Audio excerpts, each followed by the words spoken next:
తెలంగాణ రాష్ట్రం ఏర్పడిన తర్వాత తెలంగాణ వ్యవసాయక రాష్ట్రం కాబట్టి భూమిని నమ్ముకొని ప్రజలు జీవిస్తారు కాబట్టి గతంలో ఉన్న అస్తవ్యస్తమైన ఈ పద్ధతులన్నీ కూడా రద్దయిపోయి ఒక మంచి పారదర్శకమైనటువంటి భూమికి సంబంధించిన చట్టం వస్తుందని చెప్పి భావించింది. కానీ కేసీఆర్ గారి నాయకత్వంలో ఆనాటి ప్రభుత్వం ధరణి అనే కొత్త పద్ధతికి తెరలేపింది.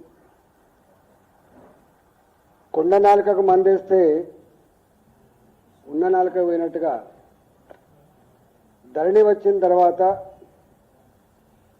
గతంలో ఏ పేద ప్రజానికమైతే ప్రభుత్వం ద్వారా అసైన్ కాబడ్డ భూములు కావచ్చు, మాన్యాల రూపంలో వచ్చిన భూములు కావచ్చు, దేవాలయ భూములలో సాగు చేసుకునే రైతులు కావచ్చు, ఇనాం భూములు కావచ్చు, దొరల దగ్గర ఎట్టి పని చేసినప్పుడు ఆ దొరల దయాదాక్షిణ్యాల మీద పొందిన భూములు కావచ్చు, పోరాటాల ద్వారా సాగు చేసుకుంటున్న భూములు కావచ్చు, నదుల పక్క పొంటి ప్రభుత్వ స్థలాలని సాగు చేసుకునేటువంటి భూములు కావచ్చు, ఆనాడు భూములకు ఎవరు కానకపోతే పట్టించుకోకపోతే ప్రభుత్వ భూములల్లో ఏదో ఇంత బోరేసుకొని బావి తవ్వుకొని వ్యవసాయం చేసుకునేటువంటి భూములు కావచ్చు.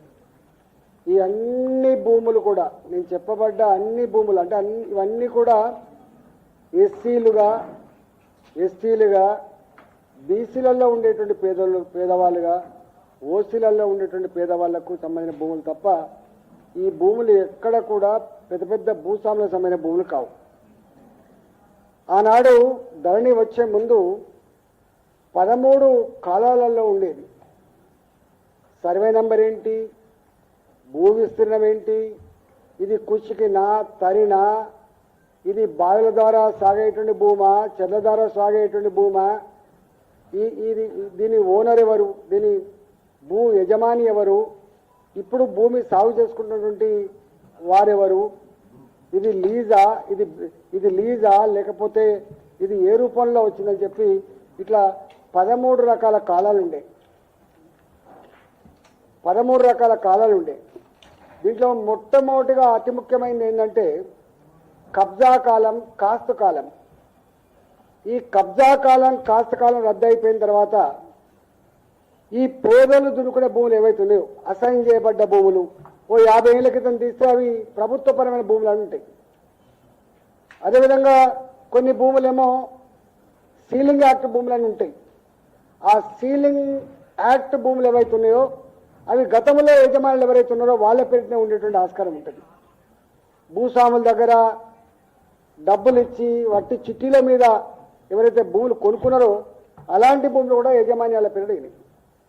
అంటే 50 ఏళ్ల క్రితం, 60 ఏళ్ల క్రితం, 70 ఏళ్ల క్రితం ఇవాళ ఎవరైతే యజమాని ఉండేనో వాళ్ళ భూములు, వాళ్ళ పేరిట భూములు పోయినాయి తప్ప నిజంగా ఎవరైతే కొనుక్కున్న వాళ్ళు ఉన్నారో, అసైన్మెంట్ పొందిన వాళ్ళు ఉన్నారో, సాగు చేసుకుంటున్న వాళ్ళు ఉన్నారో వాళ్ళ పేరిట భూములు అన్ని కూడా గల్లంత అయిపోయింది.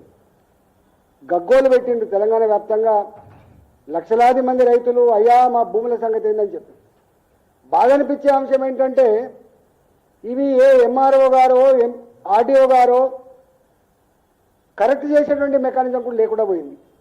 మీకు ఏమైనా ఉంటే కోర్టుకు పొమ్మని చెప్పిండ్రు.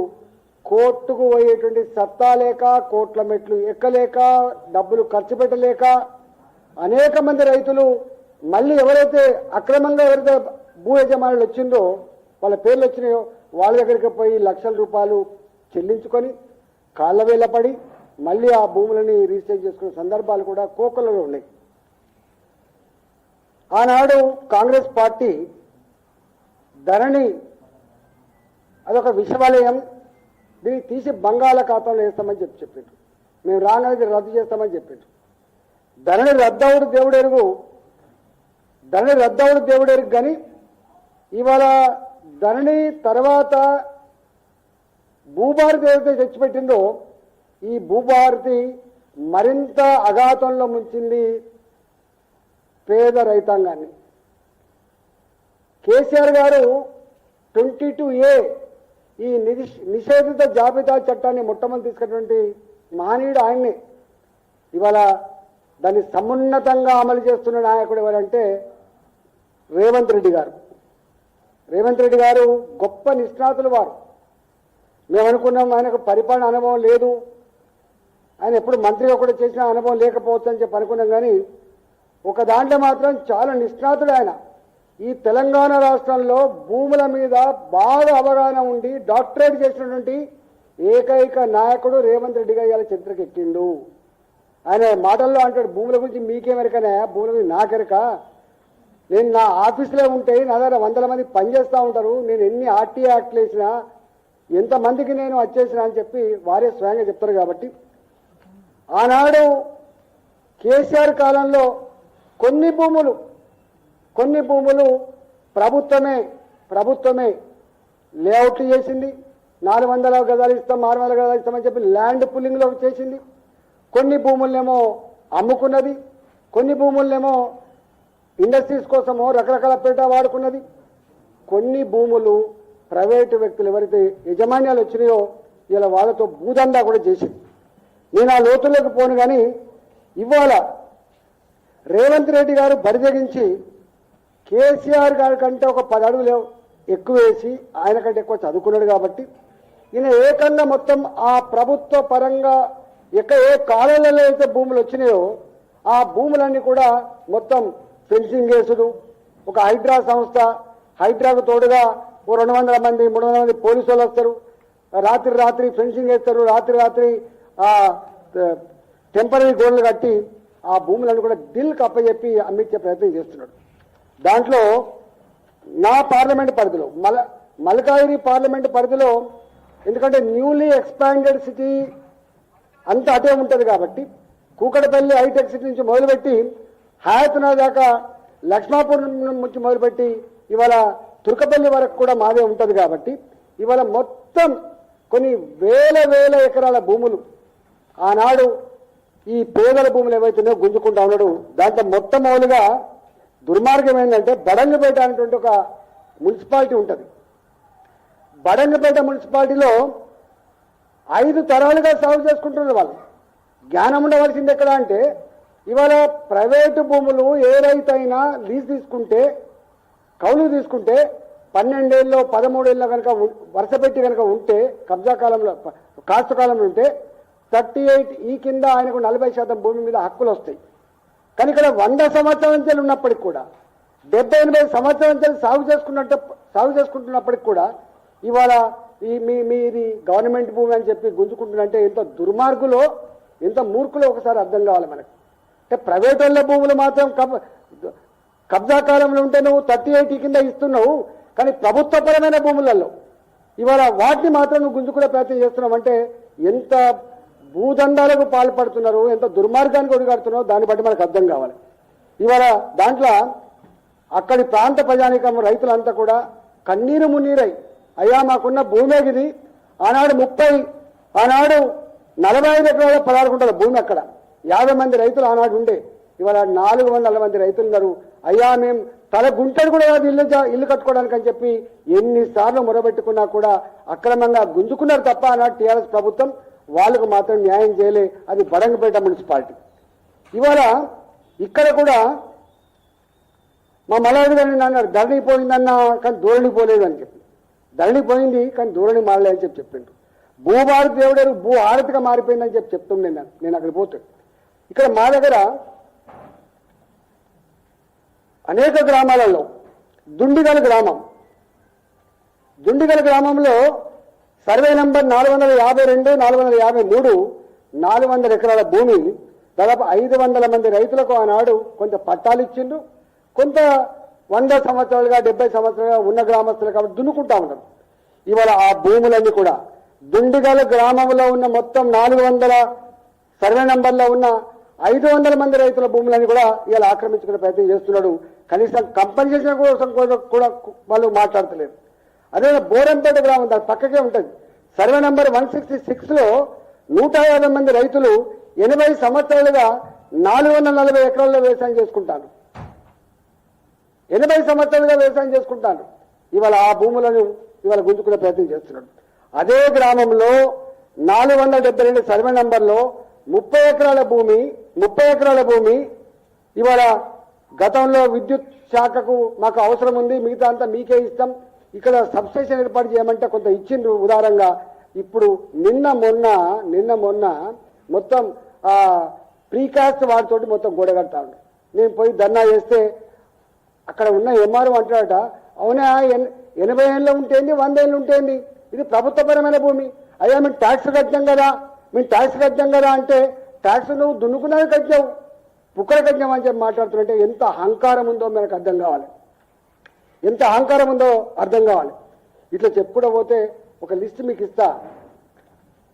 ఎన్కేపల్లి 200 ఎకరాలు, అజీజ్ నగర్ 70 ఎకరాలు, హిమాయత్ నగర్ ఇక 290 ప్లాట్లు, 60 గజాల చొప్పున పేదవాళ్ళకి ఎవరికైతే పట్టాలు ఇచ్చిందో ఆ భూమిని కూడా మళ్ళీ రెజ్యూమ్ చేసుకుంటాను. అట్లే అంబేద్కర్ గారి నిధి కింద మంజూరు చేయబడ్డ కోళ్ళఫారాలు ఇవి. అంబేద్కర్ నిధి కింద ఆనాడు 40 ఏళ్ల క్రితం 50 ఏళ్ల క్రితం శాంక్షన్ చేయబడ్డ కోళ్ళఫారాలు పెట్టుకొని బతుకుతుంటే ఆ కోళ్ళఫారాల భూమి ప్రభుత్వపరమైన భూమి అని చెప్పి ఆ కోళ్ళఫారాలు కూడా డిస్మాండ్ చేసి ఆ భూమిని తీసుకుంటాను. అదొక 20 ఎకరాలు ఉంది. అట్లనే పెద్దమంగళారం గ్రామంలో 170 ఎకరాలు, 200 ఎకరాలు, అదేవిధంగా వెంకటేశ్వర స్వామి వారు దాతలు ఇచ్చిన భూమి 1200 ఎకరాలు, సీతారాంపూర్ వెంకటేశ్వర స్వామి దాతలు ఇచ్చిన భూమి 1200 ఎకరాలు ఇవాళ ఇండస్ట్రీస్ కోసం తీసుకునేది అన్నాడు బీఆర్ఎస్ ప్రభుత్వం. ఇట్లా అనేక గ్రామాలలో పేదలకు సంబంధించిన భూములన్నీ కూడా ఇవాళ గుంజుకొని వాటి దిల్లుకు అప్పచెప్పి వేలంపాట వేసి ఇలా లక్షల కోట్ల రూపాయలు వాళ్ళు ప్లాన్ వేసుకున్నట. ఒక 10 లక్షల కోట్ల రూపాయలు మనం సమకూర్చుకోవాలి, ఆ సమకూర్చేటువంటి మార్గం అంతా కూడా ఇదే అని చెప్పి వాళ్ళు మాట్లాడుకున్న తీరు చూస్తూ ఉంటే ఎంత నీచమైందో మనకు అర్థం కావాలి. మా దగ్గర బొమ్మరాజపేట అనే ఒక ఊరు ఉంటుందండి.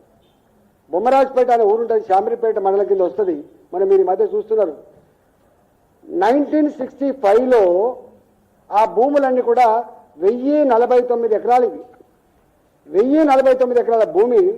దాంట్లో ఒక 227 ఎకరాలు, 227 ఎకరాలేమో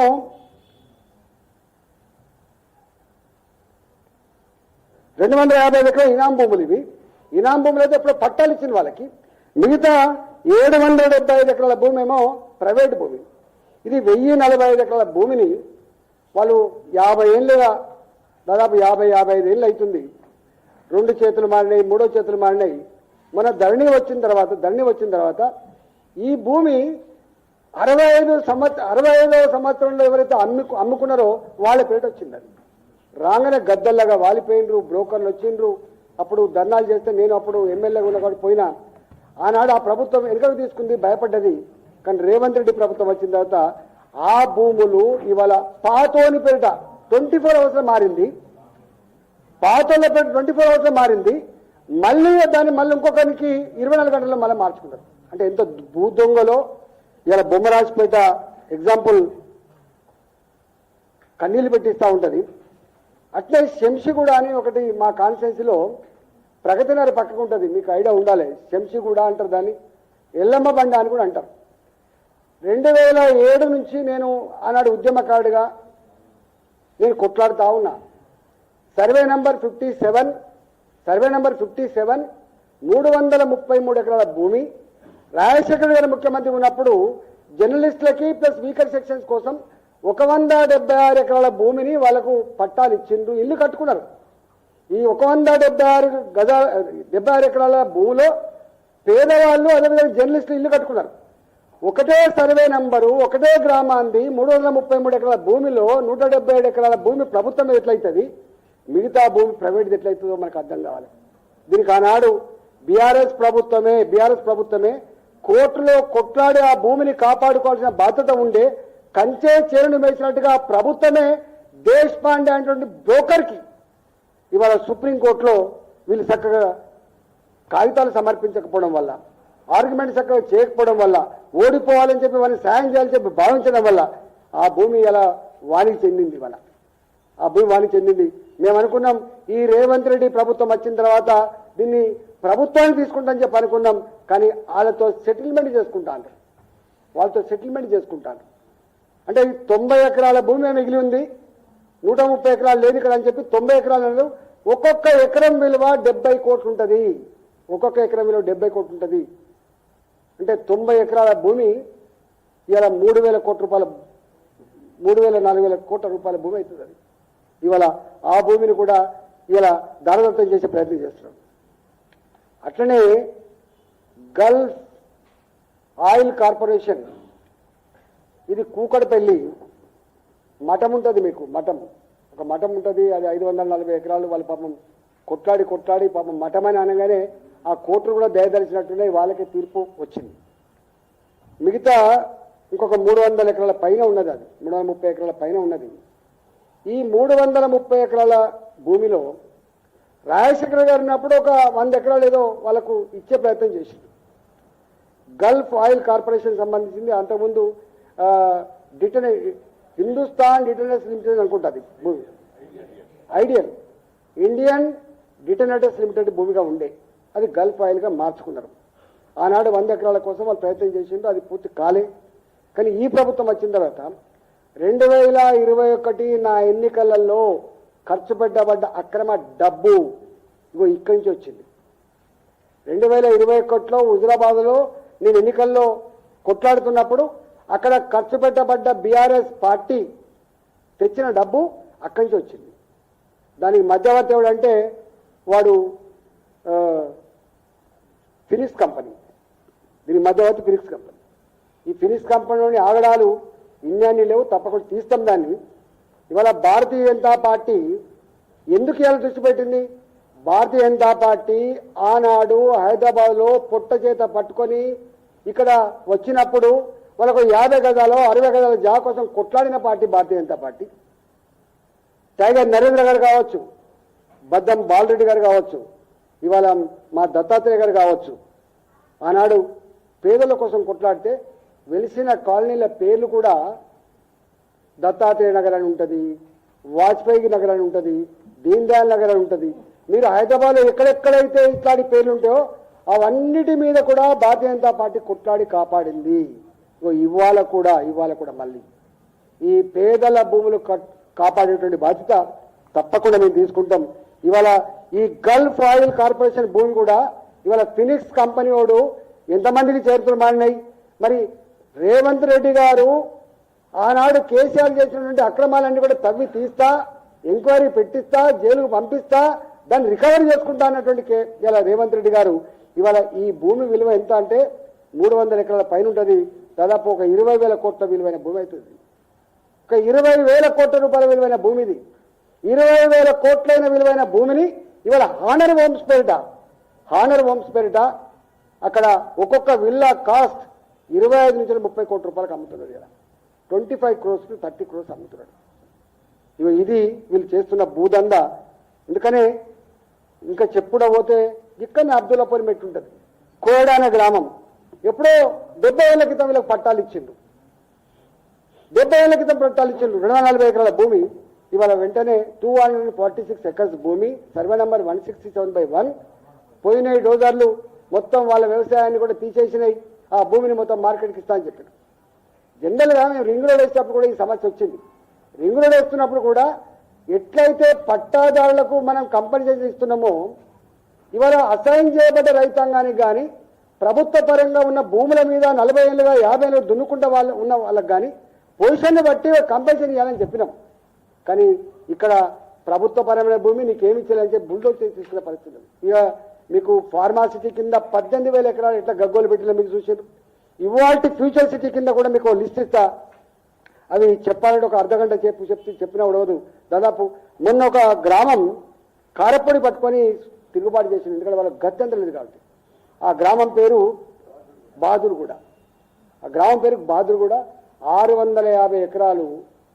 650 బాదురుగూడ ఒక 80 ఏళ్ళుగా 70 ఏళ్ళుగా అక్కడి రైతాంగం అంతా కూడా ఈ రాష్ట్రంలో క్వాలిటీ గులాబీలు పండించేటువంటి గ్రామంగా పేరు పొందింది ఆ గ్రామానికి పోతే వాళ్ళు ఎంత పచ్చడి పొలాలతో ఎట్లా బతుకున్నారో మనం చూసినాం. ఇవాళ ధరణి వల్ల ఇవాళ ప్రభుత్వ భూమి అని చెప్పి మీకు హక్కులు లేవని చెప్పి రాత్రి హైదరాబాద్ తీసుకుపోయి వందల మంది పోలీసులతోటి, ఏ పోలీసులు అయితే ల్యాండ్ ఆర్డర్ కాపాడనో, ఏ పోలీసులు అయితే దొంగలు పట్టుకోవాలనో అదే పోలీసులు గ్రామాల మీద పడి కీచకుల్లాగా వ్యవహరిస్తూ ఉన్నారు. వందల మంది పోలీసులు వాళ్ళు తిరుగుబాటు చేసింది. వాళ్ళ గతంతో ఆ ఊరు మొత్తం పోతుంది. 650 ఎకరాలు వాళ్ళకి బతుకు మొత్తం దూరం చేస్తున్నప్పుడు వాళ్ళు తిరుగుబాటు చేసింది. ఇట్లా కొన్ని వందల గ్రామాలలో హైదరాబాద్ చుట్టుపక్కల లక్షల కోట్ల విలువైన భూముల్ని ఆనాడు కేసీఆర్ ఏమో ల్యాండ్ పుల్లింగ్ బయట తీసుకుంటున్నాడు, కొన్ని అక్రమాన్ని తీసుకున్నాడు డెవలప్మెంట్ మీద. ఇవాళ ఈ ప్రభుత్వం మాత్రం మొత్తమే తీసుకొని వేలంపాట రియల్ ఎస్టేట్ బ్రోకర్ అనుకుంటున్నాడు రేవంత్ రెడ్డి గారు.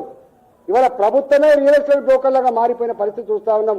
ఇలాంటి ముఖ్యమంత్రులు కనుక గతంలో ఉండి ఉంటే 24 లక్షల ఎకరాల భూములను పేదలకు పంచిచ్చే వాళ్ళని కాదు, ఇలా పేదలు ఇల్లు కట్టుకునే వాళ్ళు కాదు, ఇన్ని బస్తీలు వెలిచేటి కూడా కాదు. ఆనాటి ప్రభుత్వాలు ఒక అడ్డగుట్ట, ఒక వారసి కూడా, ఇవాళ ఒక వాజ్పేయి నగర్ ఇట్లాంటి వెలిసేటి కాదు. ఇవాళ హైడ్రా పెట్టి అలాంటి బస్తీలను కూడా కూలగొట్టే ప్రయత్నం చేసిండు. కానీ మా పోరాటాల వల్ల ఇలా హైడ్రా ఆగిపోయి ఆ భూములన్నీ కూడా కాపాడబడ్డాయి. కాబట్టి ఇవాళ నేను ఒకటే హెచ్చరిస్తా ఉన్నా, ఇట్లాంటి ల్యాండ్ బ్రోకర్గిని బంద్ చేసి పేదల భూములు గుంజుకుండా ఆఫ్ చేసి ఇవాళ నీ పరిపాలన కొనసాగించుకో తప్ప, లేకపోతే వీటి మీద జరిగేటువంటి దుర్మార్గాలు అక్రమాల మీద లోతైన అధ్యయనం చేస్తాం. ప్రజా ఉద్యమాలు మాత్రమే కాదు, ఈ దేశంలో చట్టం ఉంది, న్యాయం ఉంది. ఆ చట్టాన్ని న్యాయాన్ని అమలు చేసే ఏజెన్సీలు ఏవైతున్నాయో వాటికి కాంప్లైంట్ చేసే ప్రయత్నం చేస్తాం. మొత్తం భారతీయ జనతా పార్టీ పరంగా వీటిని అడ్డుకునే ప్రయత్నం చేస్తామని చెప్పి ఈ సందర్భంగా తెలియజేస్తాం.